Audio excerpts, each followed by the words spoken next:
नमस्कार। India debate में आप सबका स्वागत है। मैं हूं आशुतोष पाठक। मित्रों, आज एक ऐसे मुद्दे पर मैं बात करने जा रहा हूं आपसे, जिसे शायद आप भी महसूस कर रहे होंगे और इसे एक्सप्रेस भी कर रहे होंगे अपने साथियों के बीच में या अपने परिवार में। जब जहां कहीं भी आपको बात करने का मौका मिलता होगा, आप जरूर सोचते होंगे। आज उसी मुद्दे पर बात करूंगा। क्या था बॉलीवुड और अब क्या हो गया बॉलीवुड?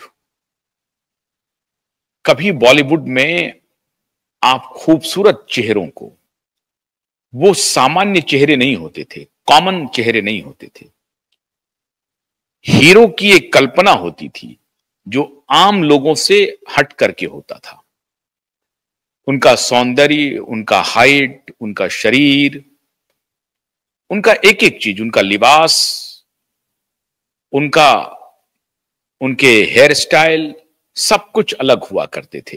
फिर उनकी एक्टिंग, फिर उनका ज्ञान, ये सारी बातें होती थी। अब वो बॉलीवुड आपको दिखाई नहीं पड़ रहा है। क्यों नहीं दिखाई पड़ रहा है? क्यूबाइड नेटवर्क ने इसकी थोड़ी पड़ताल की और पिछले कुछ 8-10 वर्षों का जब पड़ताल की, और खासतौर से 5 वर्ष से तो बिल्कुल भी समझिए, पोस्ट कोविड, तो समझिए कि वो बॉलीवुड ही खत्म हो गया, जिसमें आप अच्छे चेहरे तलाशें। फर्ज कीजिए कि आप ढूंढें, कब किसी जमाने में हैंडसम एक्टर कहा जाता था देवानंद जी को। मशहूर है देवानंद जी के बारे में, आप सबको मालूम है कि काले कपड़े पहनने पर प्रतिबंध लगा हुआ था, ये लोग कहते हैं, क्योंकि काले कपड़े में बहुत ही बेशुमार हैंडसम दिखते थे देवानंद। और चाहे आप शशि कपूर की बात कर लें, अमिताभ बच्चन की बात कर लें, राजेश खन्ना की बात कर लें, दिलीप कुमार साहब की बात कर लें, विनोद खन्ना की बात कर लें, ऐसे बहुत सारे एक्टर, विनोद खन्ना की तो ये दूसरी तस्वीर है, ऐसे बहुत सारे एक्टर जो बहुत ही हैंडसम थे, खूबसूरत थे, उनमें हीरो जैसी एक अपील होती थी। उसे जब आप पर्दे पर देखते थे तो आपको लगता था कि काश मैं भी ऐसा होता, काश मैं भी शशि कपूर, अमिताभ बच्चन, दिलीप कुमार, देवानंद, इनके जैसा हैंडसम दिखता। काश मेरे हेयर स्टाइल भी वैसे होते, काश मेरी आवाज भी वैसी होती, काश मैं उनके जैसा एक्टिंग भी कर पाता। तो ये एडमायरेबल कैरेक्टर थे। और उन दिनों बॉलीवुड इस तरह के कैरेक्टर से भरा पड़ा था। ये सिर्फ मैं एक्टर की बात इसलिए कह रहा हूं कि उस दौर में सिर्फ एक्टर नहीं, म्यूजिशियन, म्यूजिक डायरेक्टर, लिरिसिस्ट, गानों के बोल लिखने वाले और स्क्रिप्ट राइटर, पटकथा लेखक, एक से एक, नौशाद साहब हों, शैलेंद्र साहब हों, राइटर में शकील बदायूं हों, मजरू सुल्तानपुरी हों, साहिर लुधियानवी हों, म्यूजिक डायरेक्टर में शंकर जयकिशन हो, लक्ष्मीकांत प्यारेलाल हों, आनंद बख्शी हों, नौशाद हों, ओपी नैयर साहब हों, रोशन साहब हों, ऐसे तमाम आप नाम ले लें। ऐसा लगता था कि हर लोग एक प्रकार के, आप पूरा बॉलीवुड हीरो का खान था और वहां एक से एक हीरे थे, एक से एक जवाहरात थे। गायकी में लता मंगेशकर हों, सुमन कल्याणपुर हों, मोहम्मद रफी साहब हों, मुकेश साहब हों, किशोर कुमार हों, एक से एक उन हीरे के खानों में सिर्फ और सिर्फ हीरे थे। कोई भी आप आयाम ले लें बॉलीवुड का, चाहे वो म्यूजिक डायरेक्टर का हो, चाहे वो लिरिसिस्ट का हो, चाहे एक्टर का हो, प्रोड्यूसर भी एक से एक, डायरेक्टर भी एक से एक, कमाल अमरोही जैसे डायरेक्टर, और बहुतों के तो मैं नाम याद नहीं कर पा रहा हूं, ऐसे ऐसे नाम थे। और आपको, हमारी जो नई पीढ़ी है वो शायद इन नामों से अवगत नहीं होगी, या आने वाली पीढ़ी जब थोड़ा सर्च करेगी, थोड़ा इसका शोध करेगी, तो शायद इन कैरेक्टर्स को ढूंढ पाएगी, देख पाएगी, समझ पाएगी। लेकिन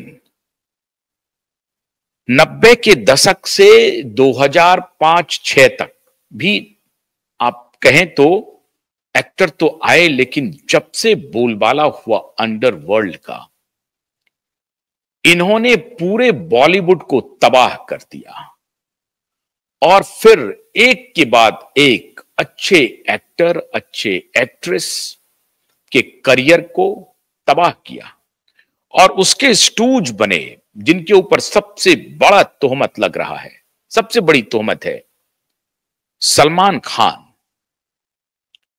और ये कहते हैं कि खान ब्रदर्स, लोग कहते हैं, सारे खान को जोड़ना ठीक नहीं है, लेकिन सलमान खान के ऊपर तो निश्चित रूप से उंगली जाती ही जाती है कि सलमान खान ने किस प्रकार से पूरे बॉलीवुड को एक प्रकार से रंगबाज, रंगदारी, ऐसे ऐसे पटकथा लेखकों से भर दिया जिसमें रंगबाज, रंगदारी, बदमाशी, गुंडागर्दी, चरसीपना, स्कैंडल, सेक्स, बस यही चलता रहा। ना तो उनका खुद का कैरेक्टर वो खुद इस तरह से बना पाए जिसको लोग इमिटेट कर सकें। फिल्म के पर्दे पर तो भले ही उनका कैरेक्टर लगता हो, लेकिन अगर आप देखें तो सलमान, शाहरुख और आमिर, ये तीनों का राज काफी दिनों तक चला और इन तीनों ने, उसमें मैं आमिर खान या शाहरुख खान की भूमिका बहुत कम आंकता हूं इनको, लेकिन इन दो ने तो, शाहरुख और सलमान, ये सब गैंगअप हो गए और इन खान्स ने बॉलीवुड को तबाह कर दिया। आज के नए दौर में एक भी एक्टर आपको पुराने एक्टर से मिलता जुलता नहीं दिखेगा, उसके किसी कद में आप उनकी बराबरी नहीं कर सकते। बौने एक्टरों की फौज खड़ी है और ये बौने एक्टर इनको पसंद हैं क्योंकि इनकी मर्जी से ही वो वहां टिक पाते हैं।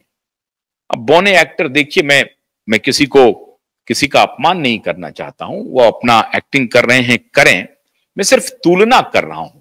मैं जिस बात की तरफ इशारा कर रहा हूं वो बहुत गंभीर है, ये समझने की जरूरत है।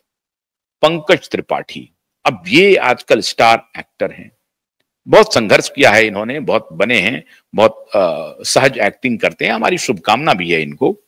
लेकिन अब अगर हम पंकज त्रिपाठी कहें और देवानंद कहें तो आप शायद तुलना नहीं करेंगे। मनोज कुमार कहें और देवानंद कह दें, मनोज बाजपेयी कहें और देवानंद कह दें तो शायद आप तुलना नहीं कर पाएंगे। ठीक है, सबकी अपनी अपनी भूमिका है। राजपाल यादव एक्टिंग कर रहे हैं साहब, उनकी अपनी भूमिका है। अन्नू कपूर साहब भी एक्टिंग कर रहे हैं, उनकी अपनी भूमिका है। लेकिन जिस खूबसूरती, जिस अटायर, जिस एलिगेंस के साथ एक्टर कुछ टिक रहे थे, बन रहे थे, बनने वाले थे, उनको इन लोगों ने उनके खिलाफ षड्यंत्र करके, ये एकता कपूर गैंग और करण जौहर गैंग ने पूरे बॉलीवुड को बौने कलाकारों से भर दिया। कपिल शर्मा जैसे फूहड़ आर्टिस्ट हास्य विनोद का कार्यक्रम लेके आ रहे हैं। कल ही मैंने आपको दिखाया था कि रणवीर इलाहाबादिया को आपने देखा कि पूरा देश रणवीर इलाहाबादिया के कंटेंट पे आग बबूला है। द्व्यर्थी संवाद पहले भी फिल्मों में होते थे, लेकिन ये बॉलीवुड का असर है। बॉलीवुड जिस तरह से फुहड़ता के साथ साथ, अब आप देखते होंगे कि